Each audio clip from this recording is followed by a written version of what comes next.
Quiet, please.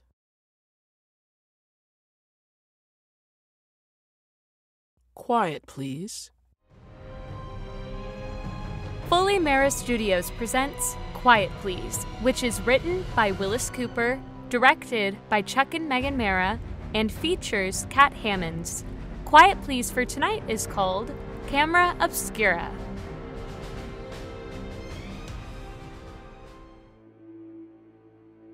I don't suppose you ever killed anybody, did you? I didn't think you had. Funny though, you can't tell, you know. Murderers very seldom look like murderers, and there's lots more of them around than you have any idea. I know a fella. Little squinched up wizened gizmo. He's a carpenter. Lives on Veranda Street down in L.A. Murdered his wife's brother in 1928, and nobody ever had the faintest idea. Except the wife's brother. And the guy's doing fine. Thinks he got away with it.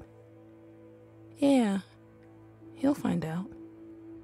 Like that woman in Alameda that killed her husband with that stuff you can buy at any drugstore and never have a clerk raise an eyebrow at you. Nah, there's no such thing as getting away with murder, friend. Believe me. And for my money, walking up the 13 steps and standing on a trap door with 9 turns of a hangman's knot rubbing against your left ear, or sitting in a chair smelling burnt almonds with a lot of scared faces staring at you through a little window, or even the hotspot itself. Believe me, any of those legit ways of paying off for murder is pie compared to what you're gonna get if you let it ride. You're sure you never killed anybody, huh? Well, you better be. I know. Believe me, I know. I killed Philip D. Vandervoort on September 29th, 1928. I was never arrested. I was never suspected. But, no, I'm not gonna tell you how I killed him. I'm not running a school for murderers. And anyway, if you're planning on murdering somebody, you've got your own ideas on how you want to do it. The only thing is, I'll bet you a quarter. When you get done listening to me, you'll change your mind. You see, the man said he was gonna call my story Camera Obscura. I suppose maybe that puzzles you a little bit. Not everybody knows what a camera obscura is. Practically everybody here in Santa Monica knows. Biggest camera obscura in the world's right here down at the foot of Santa Monica Boulevard in the little park that runs along the top of Palisades. It's a little green building, probably 20 feet high, practically circular, maybe 20 feet in diameter. Up in the top, in a little kind of cupola, is a lens. Like a camera lens, only bigger. There's some kind of mirror arrangement in there with it, and there's a big round table that almost fills the building, white top on it. And the image the lens picks up is reflected down onto the table, so it's like a Technicolor movie of whatever's going on outside. There's a wheel, like a ship's steering wheel, that you turn to turn the lens with it, turn it around, so you can point it out towards the bay, or up the street, or anywhere. Yeah, it's a cute little gizmo. Tourists have been getting a kick out of it for I don't know how many years. Ask anybody that's ever been in Santa Monica, everybody's seen it, and an awful lot of people have been in it. That's the Camera Obscura, a harmless little green building in the park in the sunshine, and black as a murderer's heart inside. And a miniature world lying flat on a table in there. Go see it sometime. You'll get a bang out of it, too. Even if you don't see what I saw.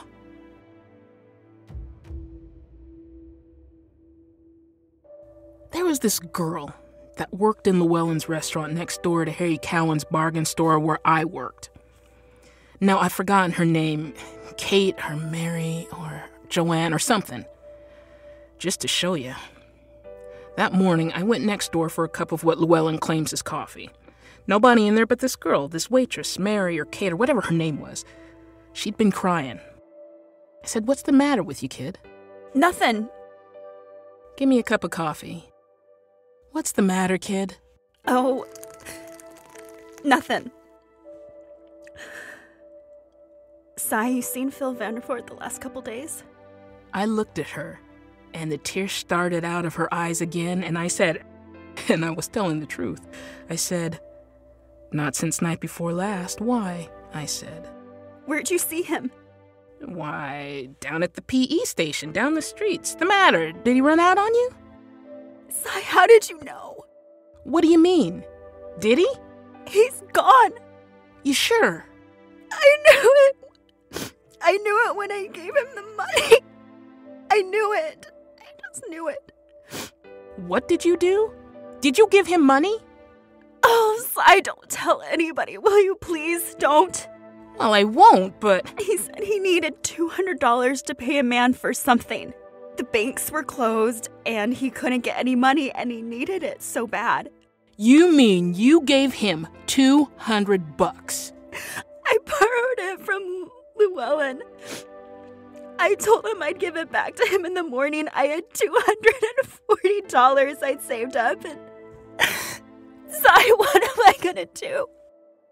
Wait a minute, I said. So this is where the money came from. Well, wait a minute, I said. You mean you borrowed $200 from Llewellyn to give to Phil, and now he's gone, and you've got to dig it yourself? Saved and saved and saved, Sai. I know it. Well, ain't that fine? Ain't that fine? How come you did it? Couldn't you have borrowed it from somebody else, for gosh sakes? We was gonna get married. Well, you sap. $200, you sap. I know it. I know it. What am I gonna do? I guess pay up. You, said anything to the police? Oh, no. Going to? I don't know. Should I? No, I can't. Why not? Oh, I don't know if he really ran out on me, but... You were gonna marry him, huh? He asked me to. Yeah, well... Oh, Sai, don't say anything about it to anybody. Will ya? No, I won't say anything. Please? I won't say anything. If he's really gone? He's gone all right. What should I do? Well, you could go to the cops if you want to, but if I was you, well, you'll get an awful lot of publicity, you know. That worth $200 to you? I know it. I don't know what to do. Well, I gotta beat it. Harry'll be screaming for me. Here, you got change for a $10 bill? Yeah, I guess so. Out of 10, 50, 2, 3, 4, 5, and 5 is 10. See what I mean? She didn't have the faintest idea that that was one of the $10 bills she gave to Phil Vandervoort a couple of nights ago. Isn't it amazing? I should have thought she'd noticed how wrinkled and damp the bill was from the seawater. Well, you see, I didn't think about going through his pockets till after I took him out there under Santa Monica Pier and fastened him to one of the pilings down deep. It was a good place, I thought. Nobody ever goes out there. Nobody but the barracuda. And the flat, ugly stingrays with those rows of teeth like white needles. Kinda left the camera Obscura sitting out there on the Palisades all by itself, didn't we? Yeah, we'll get back there. I'll say we will. It was funny about Phil Vandervoort. He was one of those fellas you see around town, you never get to know him. But you see him. He's like a bus stop sign or one of the kids that sells the Outlook and the Express on the corner across the street from the California Bank. You know he's there. And you never notice him. Never notice when he disappears either. It's like that with California, quite a lot. So Philip D. Vandervoort sort of faded out. And practically the only people in Santa Monica that thought about him was me and the babe in Llewellyn's restaurant. And she didn't know I thought about him at all. Funny how a girl is. She never brought up the subject of Phil. I was the one that talked about him, and well, I guess she had been in love with him. There's something about being in a setup like this, game kinda, playing it right up to the edge, saying things that give you away if she'd had the slightest inkling. Oh, a great cake. Yeah, great cake. I remember one afternoon. I had Wednesday afternoons off, and that day I stopped in the restaurant, and she was putting on her hat. Llewellyn had told her business was slack that day and she could have the half day. So instead of eating a piece of pie, I said, "Come on, let's take a walk." Thought maybe we'd go down to the beach and take one of the trams over to Winchell Park and play tango, eat a couple of hot dogs. So we started down Broadway, and I said, "Hey, you ever been in that Camera Obscura over there?" No, have you? "No. Let's go see what it is." Okay.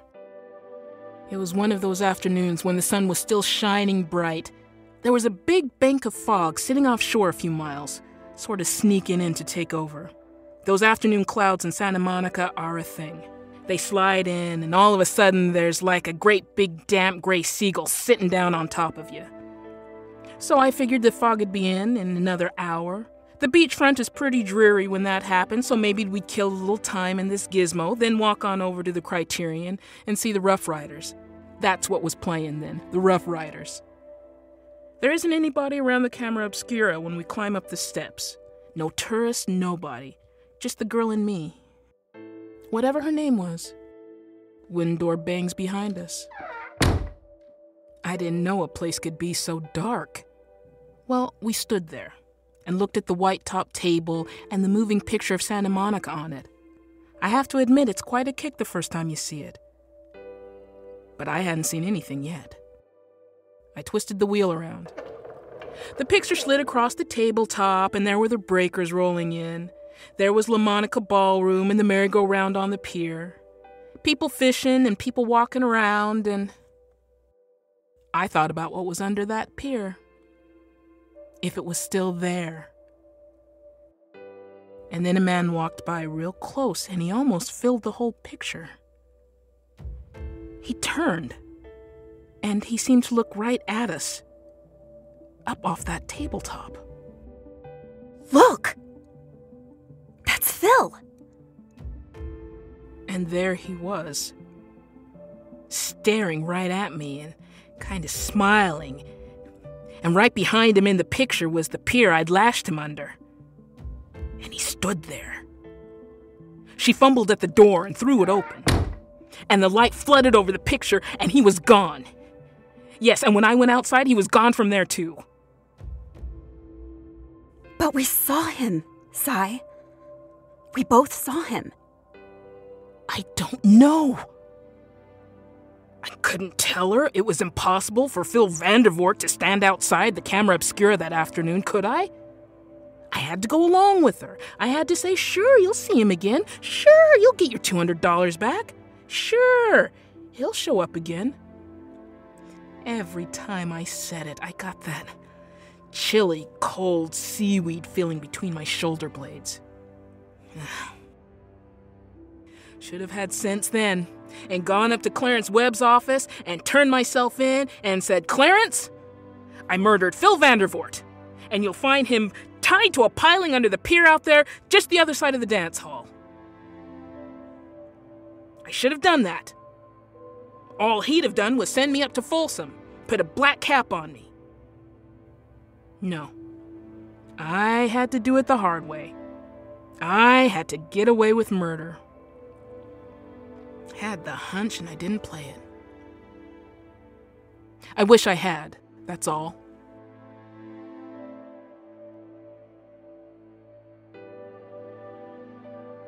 Let's go over to the Camera Obscura again, Sai. I didn't want to go to the Camera Obscura again. I didn't want to go in there in the dark. I didn't want to see that picture. I didn't want to see Phil Vandervoort. This afternoon, the fog was already coming in. You couldn't see the end of the pier, and as you looked out toward the bay, that white wall kept easing in closer and closer. And I had the feeling that when it got to me, I'd disappear too. Right in broad daylight, you get that feeling. It was warm in the Camera Obscura from sunshine that had been beating down on it all that one morning. Look at the fog. Look, Sai. And the fog in the picture swirled aside a little. There was somebody coming toward us. I had the illusion that he was actually coming toward us, right out of the picture. And then the fog blew away a little more from his face. It's Phil! Look! Sai! It's Phil! I knew we'd see him again! Phil! Phil! And she ran out of the place, and the door slammed shut. I was all alone in there. She ran down the steps, and I could see her in the picture, and Phil came walking steadily toward me. And then I could see her in the picture as she ran toward him outside there, and I could hear her calling outside. Then she ran toward him in the picture, and I could see them both just as plain as I see you. And she ran straight through him, as if he were part of the fog himself, and he kept on coming closer, toward me. Closer and closer. I don't know how I got out of there. I honestly don't know. I remember I couldn't find the door in the dark, and when I finally did get out, my hands were all full of splinters from pounding on the walls, and there was a gash over my eye where I fell down the stairs, and I've never been so scared in my life. I mean to say, I had never been so scared in my life. You see, something shook me as I opened the door. Something caught my ankle and threw me. No, it wasn't Phil Vandervoort's hand, as you're probably thinking. It was a long strand of wet seaweed. The kind that gets all tangled around the pilings under the pier.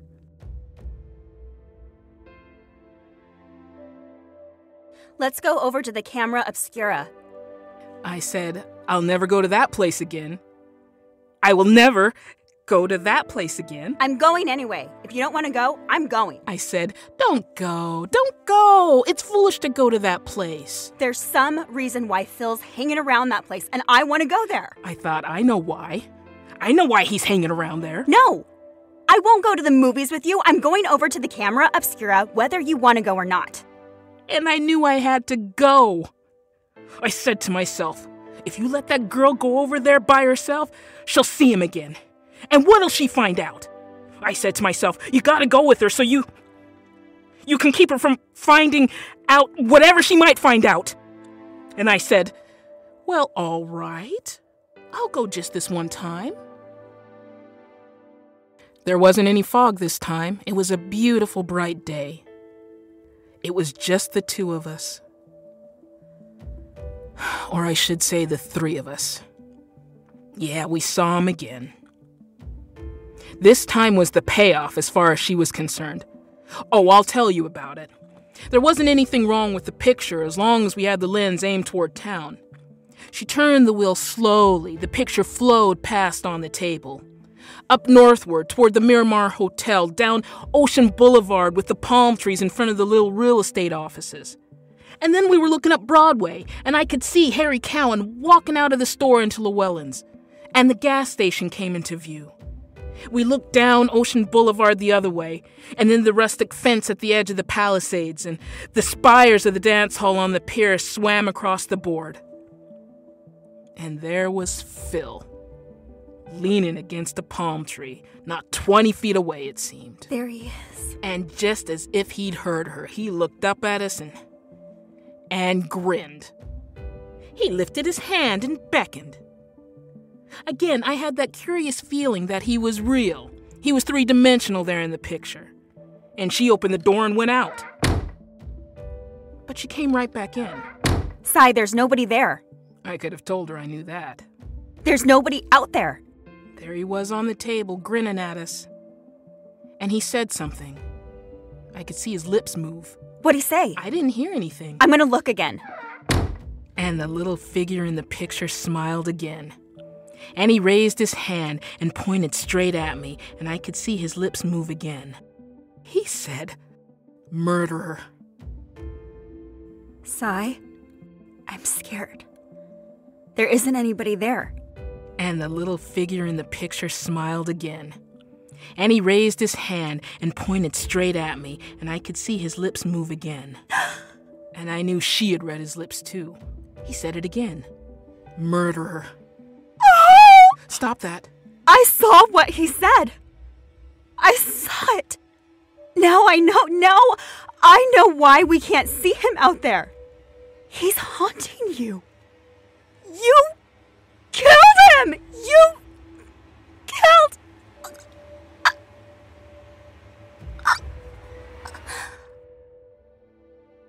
Well, what else could I do? She knew, and she'd tell, and I'd hang. I can't even remember her name. There's quite a bit of space under the table in there, and it's dark in there, I said. After a little while, I opened the door and looked out. Very casually. Everything seemed to be normal. I saw Bobby Clark, the motor cop, go by on his bike. Harry Cowan was walking back into the store. Nobody was looking at me. I was about to start down the stairs when a sudden thought struck me. I hadn't looked at the tabletop at the picture. I closed the door and turned around. Phil was still there in the picture. And there, beside him under the palm tree, was the girl. Not much left to the story, though. Oh, I should have gone then and confessed. It would have been easier. But, well, I knew nobody'd ever find Phil, and I didn't want anybody to find her. They locked the place up at night, but the door came open easy. I didn't bring any light. It was 3 o'clock in the morning, and the fog was hanging from the sky like a wet velvet curtain. You couldn't see a streetlight a block away. I went in. I fumbled around under the table where I'd left her. She wasn't there. I found paper matches, finally. She wasn't there. You think you know what terror is? Well, don't let me tell you. I stood up at last, and the night was so still I could hear the foghorn from way up toward Point Doom. The fog, as I told you, was thick as... well... I glanced at the table. There they were, the two of them. And there wasn't any fog in the picture. I couldn't mistake them. Phil and the girl. And together they raised their hands and they beckoned to me. I knew I couldn't move. But I opened the door. I went down the steps into the fog. There was just one tiny spark of hope in the back of my mind, just one tiny spark. I knew they wouldn't be there. But they were. And they turned and started away. And I followed them through the fog, down past the suburban station, down the hill to the pier, then across the boardwalk, down across that clinging, sticky, wet sand, and the fog running its fingers through my hair. And under the pier, with the wet, spongy piling making hell's own high forest around me, the smell of dead things cast up from the sea, and the waves reaching for me, they went on. And I followed. And the waves beat at my knees, and the undertow clutched at my waist. And I followed. And then I felt my breath being snatched from me. There was a long horror of seaweed across my face. And darkness. And the taste of salt.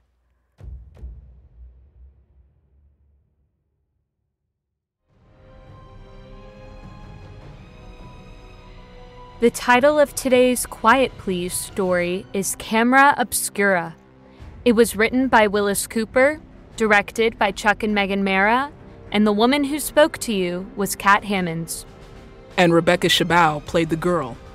This episode of Quiet Please was originally broadcast on October 13th, 1947 by the Mutual Broadcast System. Now for a word about next week, Chuck Marra. Next week I have a story for you called The Room Where Ghosts Live. That is, if ghosts do live. Maybe we'll find out next week. And so, until next week at this same time, I am quietly yours, Kat Hammons. Quiet Please comes to you from Los Angeles and is produced by Foley Marra Studios.